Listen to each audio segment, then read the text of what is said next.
This video is on section 4.3. We're going to be converting between logarithmic and exponential functions. There's just a few things we want to review. You remember that we can have a problem. It can be written two ways. We can have an exponential form of a problem, and then we can have an equivalent problem written in logarithmic form. Now let's look at this. If you look at x equal b to the y, of course b is the term that has the exponent. That's my base. Base always has an exponent. And here is the exponent sitting up in a raised position to the right. And that is equal to the argument. We haven't talked that much about an argument. In logarithmic form, if you remember, if this were a writing line, the base is the subscript sitting below line level. Remember, I've also told you that a logarithm is, remember, is an equal. A logarithm is an exponent. So the exponent is sitting over on one side of the equal by itself. The amount sitting on the line level by log is called the argument. Now, a few things to remember. The base in either one of these forms is a positive number not equal to 1. The argument has to be a positive number. Now, the exponent can be positive or negative or whatever. No conditions placed on that. Now, what we need to be able to do in this section is to change back and forth from logarithmic to exponential form or vice versa.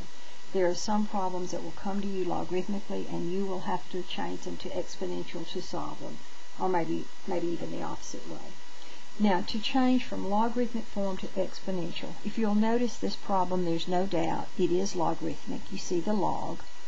There's a little rollover pattern that we're going to always use. This is one you can do almost without thinking. You're going to start at the base, go under the equal, and back again. Now, when you start at the base, that's a 7. When you roll over under the equal, that's going to be your exponent. Remember, a log is the exponent. Now, that's going to equal back to what your argument is, x.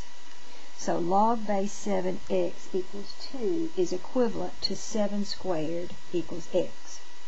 Now, let's convert this logarithmic form to exponential. Now, you notice that when you convert, you'll drop the log.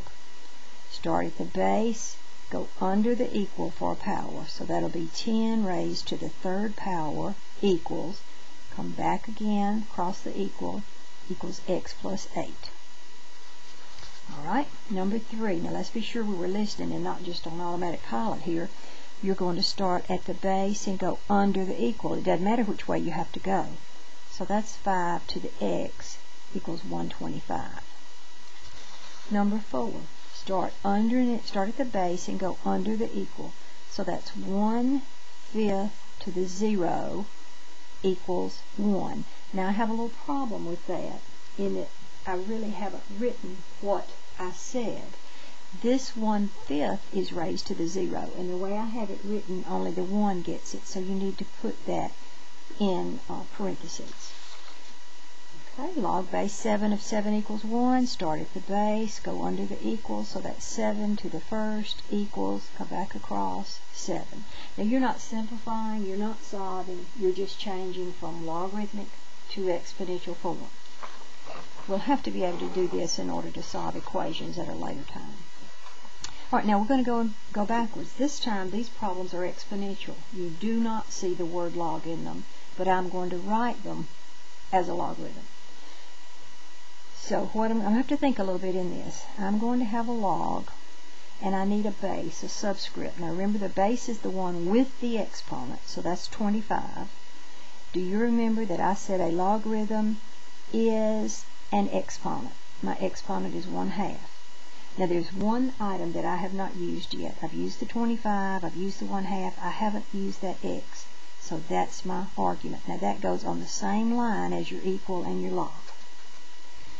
Alright, let's think. Now I have to think about this. The base is the one with the exponent, that's x. A logarithm is the exponent, -4. I haven't used the 1/16 as my argument. Okay. Log. The base is the one with the exponent, that's 27. The log is an exponent. The exponent is x. That leaves me with 3 sitting as an argument. Okay. Log. The base is the 1 with the exponent. Well, that would be 1/3. A log is the exponent. That's -3. That leaves me with 27 as my argument. Number 10. Log. The base, the 1 with the exponent, that's 3. Log is the exponent, -4. That leaves me with 1/81 as the argument. Now remember, the base has to be a positive number, not 1. The argument has to be positive. We have just changed from logarithmic to exponential form, and then from exponential form back to logarithmic form.